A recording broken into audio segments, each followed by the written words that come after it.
Welcome back to another episode of the Catholic Buzz podcast. Thanks for joining us today. My name is Father Daniele, and I'm joined by Josh Sullivan. Hello. Welcome, Josh. Thank you. And Matt Van Milligan. Hello. Welcome to you, Matt.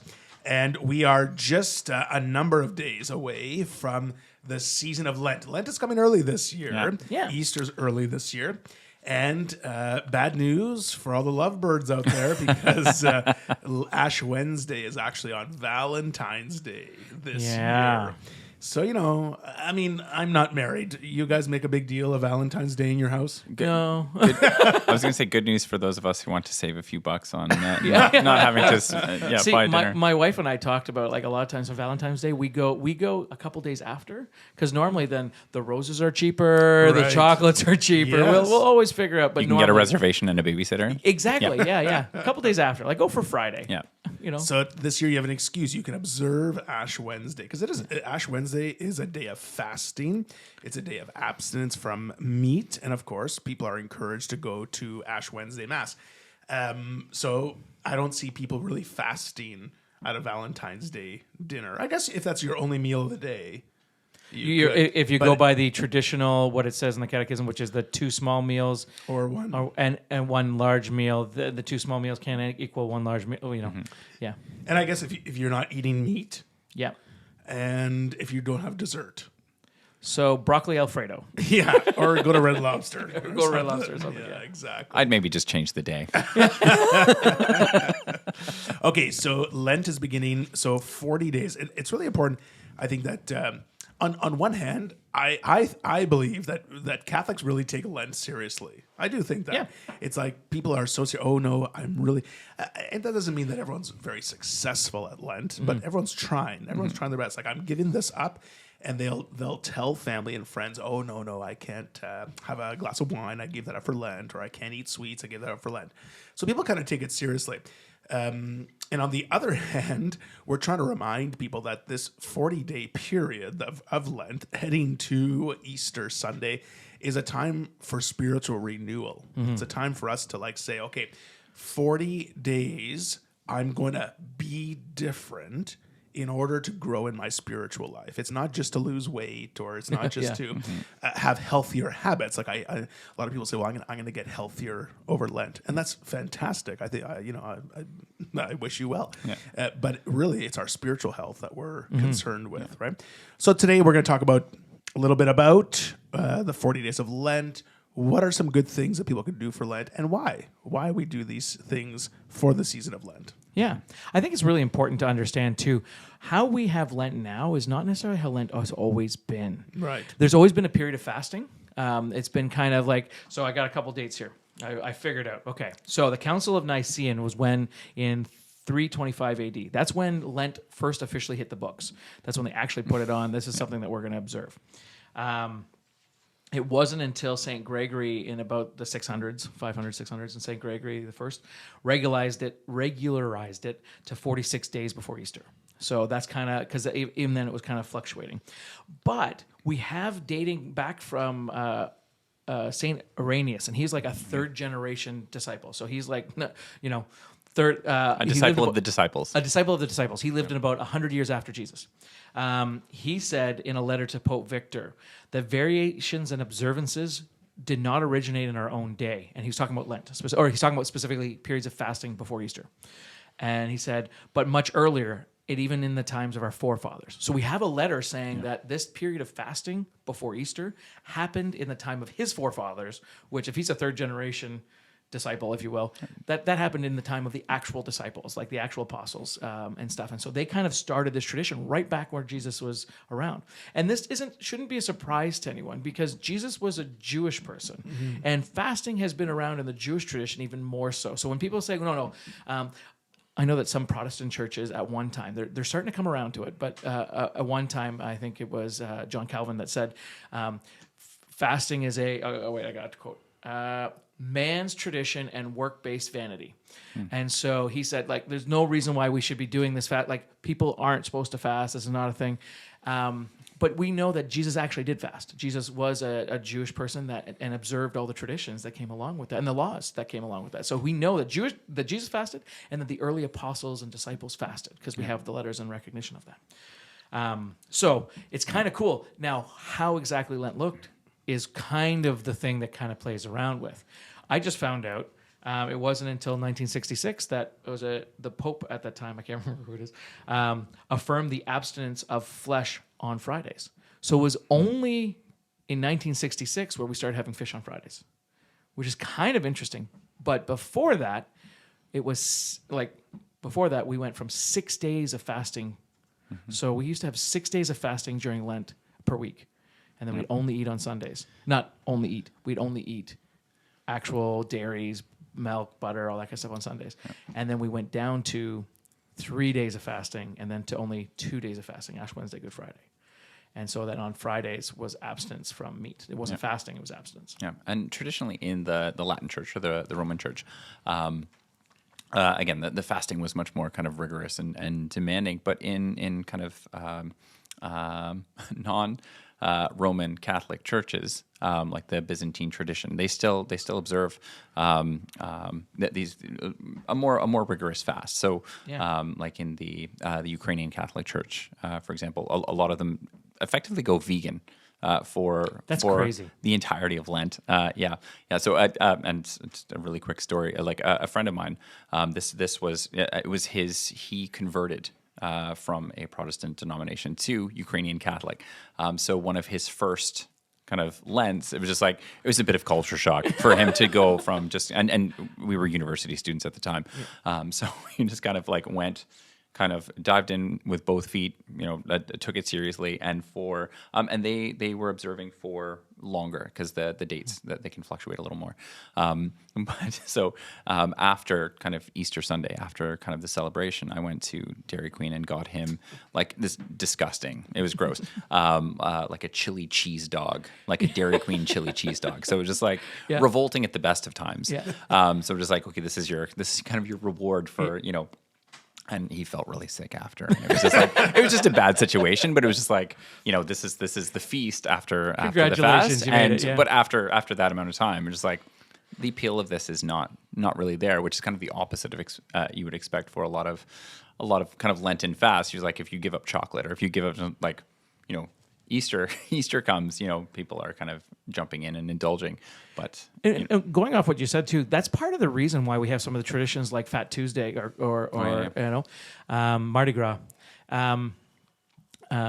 is for the reason that they didn't eat dairy or eggs or those types of things. No. So what's the most that you could possibly make with all your leftover eggs and your leftover dairy? And so you would make pancakes. That was one of the fastest, easiest ways. You bought lots of butter, lots of milk, and lots of eggs. Well, you put flour. Or you're just cleaning out the fridge. You just clean out the fridge with all that stuff. And so you'd have that at the beginning. That's on Tuesday, and then you go into the Ash Wednesday. And then what's the famous bread that we would normally have at Easter time afterwards is Paschal bread. Like you have those traditions that have the blessing of the bread basket and stuff, but those breads, those soft, crunchy, all beautiful breads are made with eggs. Or you have all these painted eggs around that Easter time is because we had all these legs left over that we couldn't eat and probably shouldn't be eating now because they're months old. And so you go find all the eggs that you didn't collect while you were not eating. So just to go back to what you were saying, it was Pope Paul VI in 1966. You were saying, yeah. Okay. Now, just a little clarification there, because from the early first century, there was a custom of not eating meat. Yeah, but through the whole Lent, through the whole year. That's what I want. Yeah, exactly. So you had said all of Lent. So 1966 is when they said that it was sort of like didn't have to happen every Friday, but yes, during Lent. And then the 1983 Code of Canon Law put as a day of abstinence Ash Wednesday and Good Friday. A fasting. Yeah. So up until 1966, they were still fasting every single Friday, which is actually not a bad practice today. To do it. I know a lot of people still do it, and it's an honorable practice. Friday is the day that the Lord died on the cross, right? Just like we celebrate Sunday for the resurrection. And we're supposed like on Fridays, we're still supposed to give something up. Yeah. If we don't do the meat thing, sure, we're supposed to. So sorry. But during Lent, it is sort of a strict, like the no affirmed, meat on Fridays. during Lent. Now, I also want to take another aspect of Lent. Lent, the 40 days, of course, we know from Matthew chapter 4 is the temptation of Jesus, 40 right? days, The yeah. 40 days that he spent in the desert. Now, during Lent was a period of preparation for people who are going to be baptized, who are going to be initiated into the church, right? So what we would call today like RCIA candidates, right? So people who wanted to become Catholic. So there was this period of like approximate preparation, right?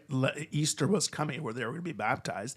And so there was a period of penance for them as they were trying to prepare. There were sort of practices that they were doing. And so if we call to mind what new Catholics are doing, preparing for baptism, like that's sort of the penitential theme of Lent. Yeah. Even though we are Catholic, Yeah. we should also take a sort of penitential time to renew ourselves, right? And I always, during Lent, you see, Matt knows, he journeys with these RCIA candidates. There's a real like it's coming, Easter is coming. And so people are starting to make that sort of self-reflection. They're starting to reflect on their past and where they're going in the future. It's a good practice for us too. Oh, I think for so. the 40 days of Lent. Remember, we're joining Jesus in the desert for those 40 days. And you talked about Jesus fasting. There's Matthew 40 chapter days. 4 right there, right? So like lots of things happening during the season of Lent that I think not only could be a good like these things are good to give up meat and to abstain from meat on Fridays, but they have a point. Yeah. Like Jesus was strengthened in the desert. Yeah. Our RCIA candidates are preparing for baptism for new life. Yeah. So what is it that we're preparing for as we're going through the season of Lent? Yeah, I think that's a really, really important aspect because I think a lot of people view Lent as just kind of rebooting their New Year's resolutions. Right. That it's like, no, and like that's a good there point. is some value to kind of self-improvement and self-mastery and discipline and all of those things. But like, again, like, yes, for Jesus, like going without was not an end in itself. And even you have the kind of like the voice of one in the desert crying out, "Prepare the way of the Lord." Like this is a tradition that even precedes that. You have kind of the Essenes in the first century that like actually going into the desert and paving the way for the Messiah. You have people like John the Baptist, living this ascetic life because again, not because it was fashionable or, it gave him this authority. It was like, no, he's actually preparing for the coming of Christ, which is what we're effectively doing in Lent. I can say too because my boys are doing this thing called Exodus 90, and if anybody doesn't know what Exodus 90 is, it's a 90 days of Lent basically right before and it's It leads to Easter, right? yeah, before Easter, and it's geared towards men to become more manly, like more men. But it's specifically looking at different practices, things like you don't ever have a nice hot warm shower anymore. You're making a decision that every day you have a shower, you're going to have a cold shower or like a lukewarm shower, let's say. That you're not going to snack between meals. That you're not going to be you're getting off all social media for the 90 days. Anyways, Matt and I did it a couple years ago. Yeah. My boys, they're two teenagers, 16 and 14, and they've decided with their group at high school that they're doing this, Exodus 90 thing together. And I'm going to say that just from an outsider point of view, now I've done it, but from an outsider point of view, I'm very proud of them, first of all, for doing it, and they're sticking to it. But to see the joy that's come out of their life just in the last 30 days that they've been doing it right now, I really do see a major difference in their attitudes. I see a major from getting off social media. So I almost want to tell them, just keep doing this for the rest of your life. Now, I getting off social media for that amount, it maybe not possible, but from an outside perspective, as a parent, watching my boys who have done this completely on their own and made this decision on their own, so proud, and watching their real personalities come through, especially during that time of teenage hormonal, mood swings and everything else that can kind of happen. It's amazing to watch the holiness of them too come through their prayer time and through their, because those are some of the things you promise that you're going to pray every day, not an hour or anything. You're going to promise pray this 5 minutes or whatever. You raise a good point, because there are some things in our life that have just become normal now. Yeah. If you think in our lives 20 years ago, when we had cell phones. No, we that didn't, yeah. would only play that snake game or whatever. Yeah. Thing. You know, there was no social media. There was nothing. And I remember those days because that wasn't an attachment that we had. No, yeah. But today, it's just so normal that it's just part of people's day. So now that's replaced something that people used to do. Yeah. What did people used to do? I don't know. It depends on what, we could sound old and crotchety and say, oh, we were always outside and we were always doing, we weren't always outside, but we were doing different things that now is just being replaced with cell phones. But I think it's really good for people to reflect on like what's become normal in your life that you can fast from. Like your example there, even something like a cold shower. Yeah. Like how much we take that for granted, how much we take a warm shower warm for plumbing, for instance, you know what I mean? It's almost that during Lent, little reminders like that make us realize that this 40 period of the year, 40-day period, is different for a reason. Yeah. Something as simple as a cold shower, something as simple as refraining from something that's become normal, that's taken up your time for something else. Yeah. Right? So maybe that's good for people to reflect on a little bit. Obviously, I would say during Lent, I always encourage people to do an extra mass during the week. Yeah. Like go and attend a daily mass. Daily mass is a real special time. Sundays obviously are our special time, but to go and receive the Eucharist another time during the week is really special. If someone could do a holy hour in front of the Blessed Sacrament or a holy half hour, like we're doing little things that remove us out of our normal schedule, right? Yeah. What would we have done with that half hour for daily mass? You may have been scrolling through Instagram or Facebook. It's like cut that out and head to a daily mass. Just to be more aware of what things in my life have become normal that are taking up my time. Yeah. And I got to do something to make this time of Lent different. Yeah. Does that make sense? It really does. Yeah. You're saying that there was a guy, Little by Little, he's a podcast I listen to. It's just a priest, Irish priest, and talking about, he's one of the ones that made me realize just little prayers. And he started talking about specifically the Divine Chaplet, Divine Mercy Chaplet. And he's like, it only takes you 5 minutes. He's like, it takes you 5 minutes to pray the Divine Mercy Chaplet. He's like, what are you going to do for the rest of your day that takes you 5 minutes? Right. He's like, are you going to be just scrolling through Facebook? And so what he challenged on the podcast as I was driving in, and I was like, well, I think it takes a little bit longer than that. Like the rosary takes like 20 minutes or something. I think it takes a little bit. And so I decided to do it in the car on that day. And I watched the time as I did it. So I wasn't quite focused maybe on the Divine Mercy as I should have been. But it really only takes 5 minutes. It's like a minute per decade. So you can add like that practice of the Divine Mercy Chaplet or praying the rosary once a day. Like if you don't do those things already, or if those are committed, you're Knights of Columbus, you're promising you're supposed to be praying your rosary every day. Like if those are traditions that you're not, those are things that you've said you would do and you're not doing, those are things that maybe pick up during Lent. You know what I mean? It's very true. Remember the 3 pillars of Lent? Yeah. They're prayer, fasting, and almsgiving.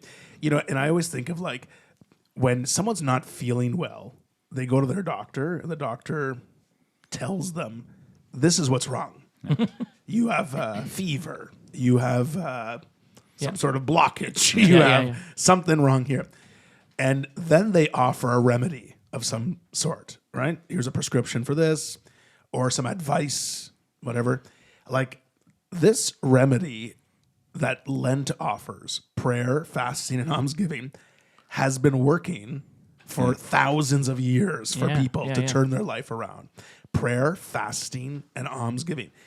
Like those 3 things have been helping people have a great spiritual experience, not only during Lent, but at the end of Lent, that their life is different. Yeah, right? For sure. So I want people not to underestimate the power of fasting, prayer, and almsgiving. There's 2 there, like right in there. It says some demons can only be defeated by prayer and fasting. Right? Those are so right there. Some of those things that might be rooted deep in your life, whatever those I'm going to say habits are, or those things that like those can only be rooted out, if you will, by prayers and fasting. And so, but both of those things, it's not just fasting, it's not just prayer, it's both of those things together. And then almsgiving, a lot of people misunderstand what almsgiving actually is. And I think if we look at the whole Lenten practice, it is self-sacrificial, if you will. And the idea here is that you're dying to self for other purposes. So you're putting other people first, you're doing that. So almsgiving, this is not saying that if you can't afford your rent because you make pretty much what rent is at your minimum wage job or something, that you have to go and try to give more money to the church. That's not what it's saying at all. In fact, it doesn't say specifically give money to the church. It's almsgiving. So it's wherever you can possibly, but almsgiving can also be giving of something. So giving of your time, giving of your, service of some sorts. And so if you can't afford to give, money, then maybe you can afford to stop scrolling social media and give an extra half Make a hour, phone an call. hour. Make a phone call. Talk to a parent, a grandparent. Volunteer. Exactly. Things like that. That's almsgiving not in the Clean out official- your closet and donate things that Things you that- haven't worn in a couple years. Exactly. Or something like that. Yeah. So there are always ways. There are soup kitchens that are always needing people to help. There are even the food bank, the local food bank, things like that. Like you could just go walk down there and be like, listen, it's the season of Lent.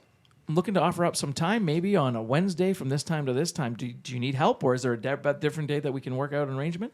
I am going to bet more times than not they're going to definitely say okay, because they're always looking for volunteers. They're always looking for help, especially those people that are looking after, caring for the poor and stuff. So. Yeah, I want to what you were saying about talking about things that are deeply rooted. That you have this kind of trifecta recipe for spiritual growth of prayer, fasting, and almsgiving. But that biblical passage that some demons can only be driven out by prayer and fasting. That that this is how you unroot, or this is how you kind of dig up this. Tied to what you were saying earlier about this is the rhythm, the liturgical rhythm of the church since the beginning. Again, on the one hand, it can allow you to recognize those things that have become so deeply rooted that they really need to be dug up through this intense kind of discipline. But also at the same time, because Lent is so regular, because we have this kind of annual reset button, or it prevents these kind of things from becoming so deeply rooted. I know we have on our the parish gives us suggestions for these are things that you can take on or give up or throughout Lent, and all of them are tied to kind of the prayer, fasting, and almsgiving. One of them is fast from social media for the day. How many people, again, this isn't part of their kind of regular rhythm of life, would look at the prospect of fasting from social media for a whole day and be like, I can't do that. Get this anxiety has over become it even. and because this has become so rooted. This is a place where we find our happiness. This is where our brain goes to kind of shut off temporarily. And you were saying about back in the day, at the risk of sounding like a crusty old guy, it's we didn't have phones that could kind of fill in the gap. I was listening to someone a while ago who was talking about if you're a true '90s kid, because this is how I self-identify. That if you actually want to claim this as your own, you have to take the good with the bad, or you have to remember that when you're waiting for the bus for 10 minutes, exactly what the top of your shoes look like. Exactly what your shoelace, because you didn't have this device to fill in all the gap. Talk about the back of, you could read it the back of your hand. You know what I mean? You knew what that meant. Yeah. So you just and the context was okay, you like all the cultural things from the '90s, but if you're a true diehard '90s fan, you know what it's like to just wait. And think and give some time to self-reflection, and again, a lot of times we don't have the context to do that anymore because technology and all the other kind of demands of life are invading on that that space.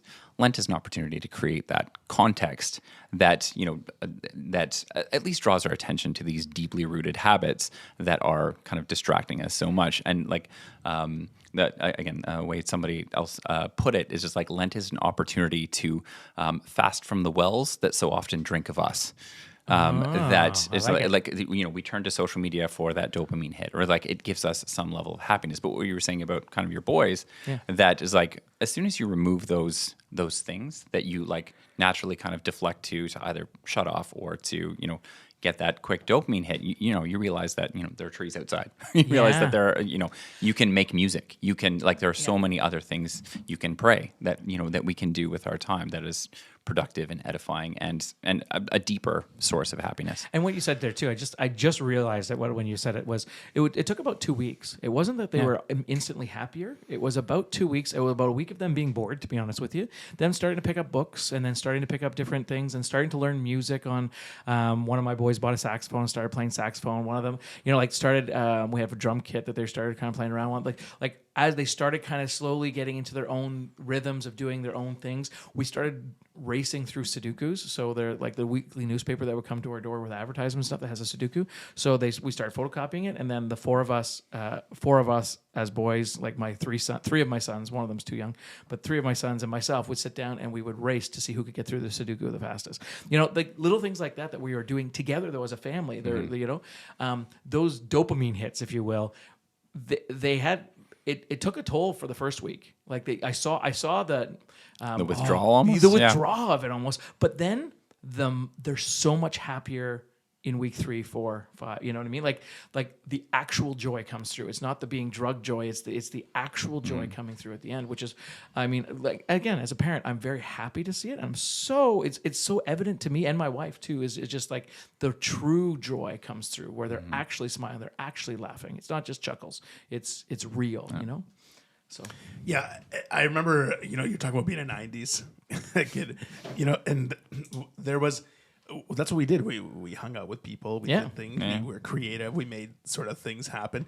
Then I think at one point, do you remember your friends started getting a TV in their bedroom? That? No, I never got that.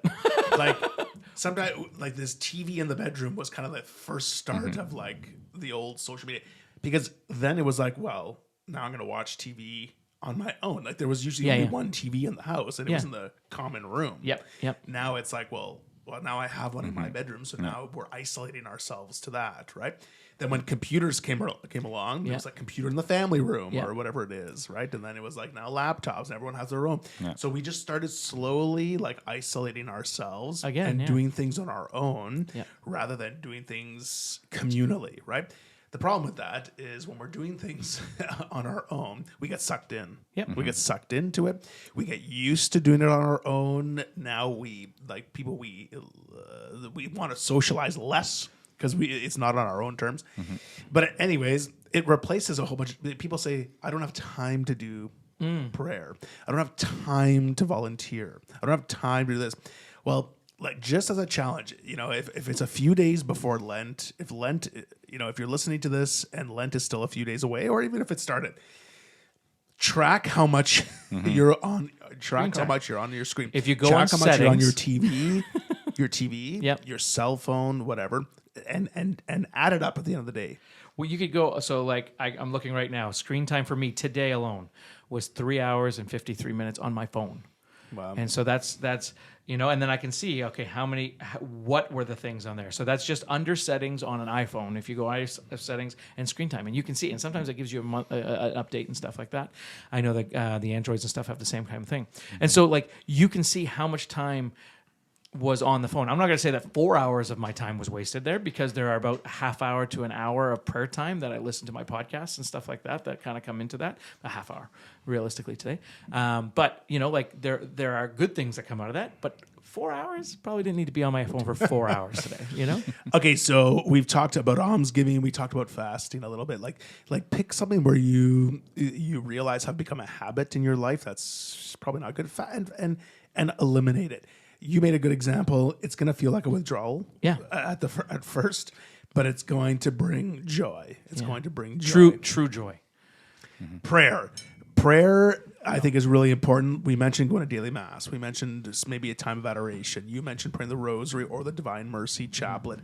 And to find time for silence, for solitude, I think is really important as well. Like Jesus was in the desert for 40 days. There's grace in the sacrament of Lent that I think people need to take advantage of, right? Jesus withdrew. He was being tempted, but he was there. And I think if we can withdraw, we could be in solitude and try and be one with the Lord. I think would be really, really great. Can I mention too, like the Bible in a Year podcast? I'm really enjoying just listening to God's word, and then Father Mike Schmidt does a great job at summing it up at the end. But like just listening to God's word every day, 20 minutes, that's all it takes. So I listen to it on my ride into town. But like listening to God's word, that to me that's part of the silence. Yeah. And I'm silent. I have a time of just silence, as you say. But then I turn on the Word of God and I ask God, what does He want to say to me through His Word?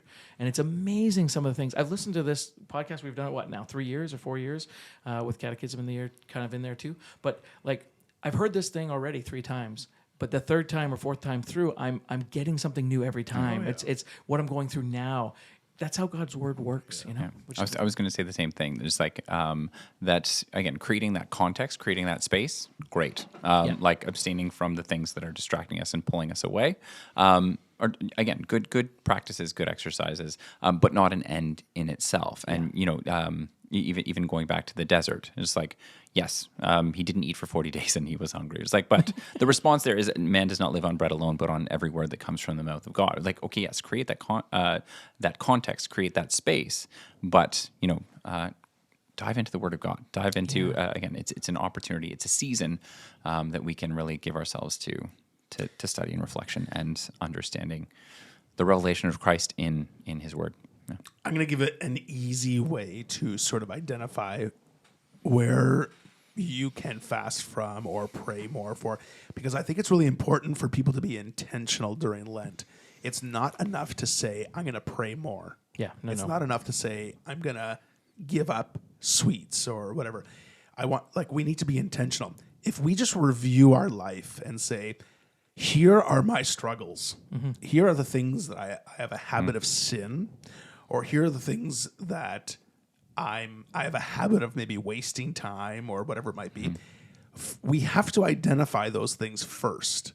Once we identify those things, then we can intentionally make a plan. Yeah. We could say, okay, if this is my struggle, now I can make a Lenten plan to attack that struggle. And I'm going to make it very concrete.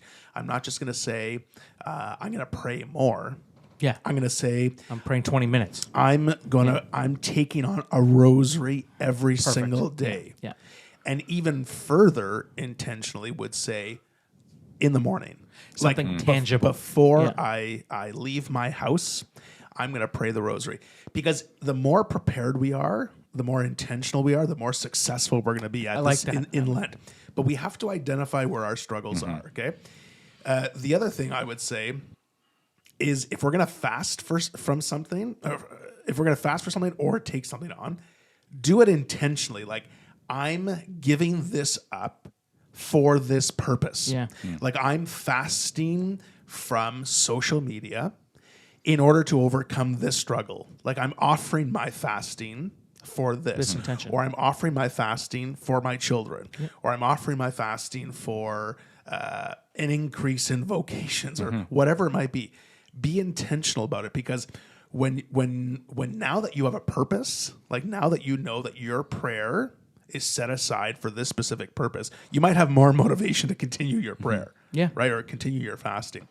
But also, we have to remember that fasting, prayer, almsgiving, those are grace-filled things. Like, we don't just do them so we can punish ourselves and have a horrible March and April every year. You know what I mean? It's to acquire the fruits of that prayer, the fruits of that fasting, the fruits of that almsgiving, so that our spiritual life really increases at the end. So if people are listening, you don't have a plan for Lent yet, think about that. Just take a few moments to think about where your struggles are, where maybe you're wasting time, or where you in your spiritual life you want to improve. Attack those things with concrete plans for prayer, fasting, or even almsgiving. Okay? I love it. That's all the time we got today on this episode. So if you have any questions or comments, or you want to share what you're up to for the season of Lent, you could drop them in the comments below, or send us an email at askus@thecatholicbuzz.com. And we wish you all a great season of Lent this year. And hopefully prayer, fasting, and almsgiving really deepens our spiritual life. So for Josh Sullivan and Matt Van Milligan, my name is Father Daniele. We'll see you next time on the Catholic Buzz.